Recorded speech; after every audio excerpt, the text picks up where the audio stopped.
নিশ selection class 2। আজকে আমরা মার্কেটিংয়ের নতুন একটা টার্ম বা স্ট্র্যাটেজির সাথে পরিচয় হব। সেটা হচ্ছে রেড ওশান এবং ব্লু ওশান। রেড ওশান কি?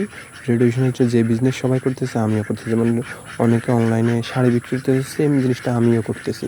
আর ব্লু ওশান কি? ব্লু ওশানের ভিতরে আবার 3টা জিনিস আছে। একটা হচ্ছে me two, me better, only me. Me two means me two প্রায় রেড ওশানের মতো। মি বেটার কি? যেমন কেউ শাড়ি বিক্রি করতেছে, আমি শাড়ি বিক্রি করতেছি, বাট আমি একটু দাম কমায় রাখতেছি, অথবা ভালো কোয়ালিটির প্রোডাক্ট দিচ্ছি, মানে যে কোনোভাবে আমি একটু আগায় আছি, কম্পিটিটর মানে আমার যে প্রতিদ্বন্দ্বী তার থেকে আমি কোনোভাবে আগায় আছি।